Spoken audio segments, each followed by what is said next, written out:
Como é que foi começar esse... Porque a gente falou aqui no Marco Cirilo, ele falou que não, mas eu fui atrás e é assim. O Chico Anísio, você tem vídeo em preto e branco dos anos 60, que o que ele faz é stand-up. Ah, não é. Mas ele não é stand-up, sem personagem, cara limpa, com texto. Mas vocês, quando chegam, isso aí meio que não existia. Assim, não existia mercado. Vocês meio que cortaram o mato mesmo. Como é que foi esse começo do stand-up? É que o que aconteceu foi o seguinte. Antigamente, não era stand-up que a gente tinha. A gente tinha um híbrido. Um hibridão, assim. Era uma coisa meio... que era... Porque a gente vem da contação de piada, entendeu? Quem que é a gente que você está falando agora? O brasileiro.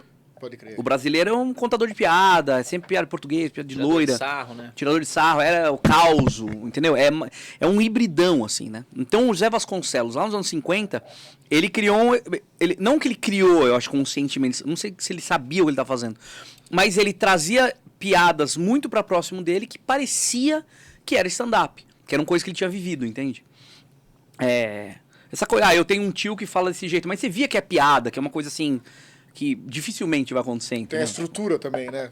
É. Você que estuda, depois você vê que tem uma estrutura da piada. E tinham coisas de piada mesmo. Tipo assim, uma vez num hotel, tá faltando luz, e daí tinha uma vela, por favor, apaga a vela, e a pessoa não conseguia porque... A boca torta.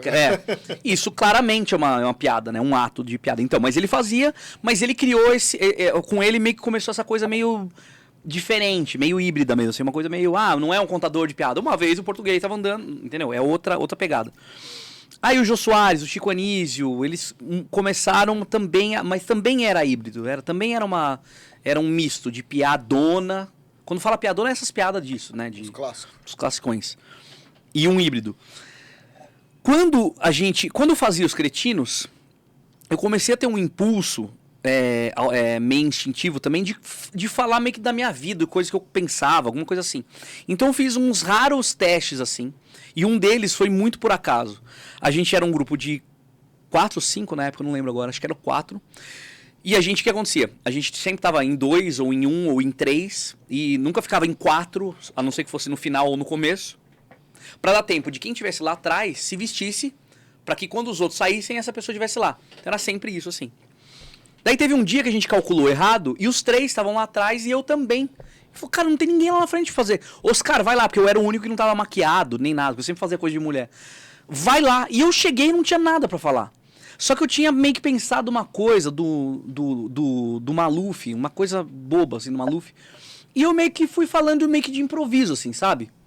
A noite já tava rolando, as pessoas já estavam na minha, então eu fui falando e a coisa entrou, assim. E eu achei muito foda aquela sensação de, caraca, então quer dizer que... Se eu falar... Pode dizer que role. E sem precisar me vestir, porque uma coisa que... Eu sempre gostei de fazer teatro, mas assim, era uma época que eu fazia tanta coisa. Eu tava em 3 peças de teatro, tinha os cretinos, era muito personagem, muito maquiagem, então eu queria uma coisa mais simples. Quando eu vi a possibilidade de fazer... tá no palco sem precisar me maquiar ou me vestir nem nada, foi meio libertador. Eu falei, caramba, que troço louco isso aqui, mas eu não sabia o que era. E daí um dia o Daniel Warren falou, pô, tem um... E a gente pirava nisso também, eu e o Daniel Warren, que é um ator que... agora acho que ele não tá na televisão, mas já fez novela e tudo mais. A gente sempre pirou nessas coisas de fazer coisas universais, entendeu? O que a gente pode fazer aqui que lá na Suíça reverbere? Que no Japão reverbere? O que sem precisar falar? Então a gente sempre pensava nos cretinos coisas que fossem não faladas. Mímica e coisa assim. E um dia ele falou, pô, tem um estilo de humor que é um cara na frente do microfone, não precisa vestir nada, não precisa fazer nada, só falar. E eu não sabia que era stand-up. Falei, pô, isso é incrível. Então eu meio que comecei a fazer meio que no inconsciente. Por isso que eu falo que é instintivo, assim. Porque eu comecei meio que fazer... Cara, eu quero fazer isso aqui, que eu não sei o nome, entende? Aí, que super combinava com o que você fazia naturalmente, né? Um pouco, assim.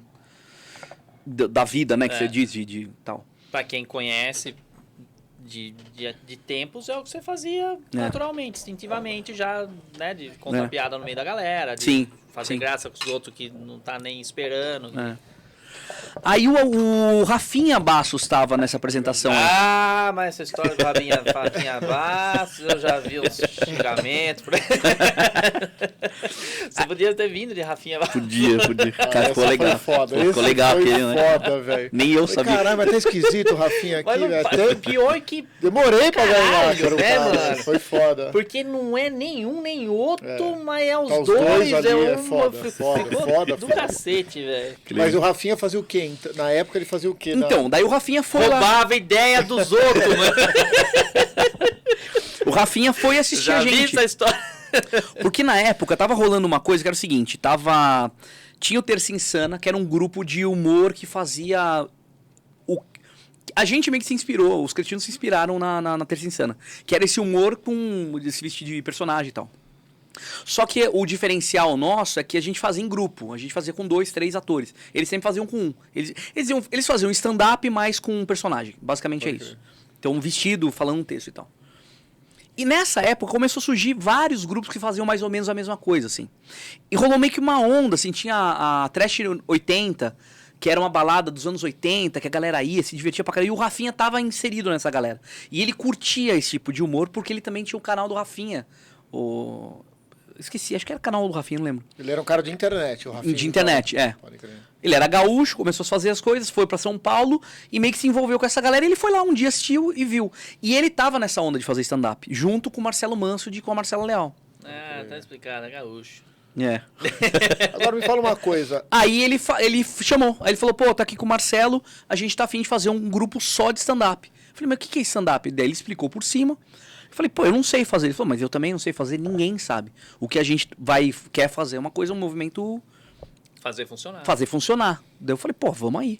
Aí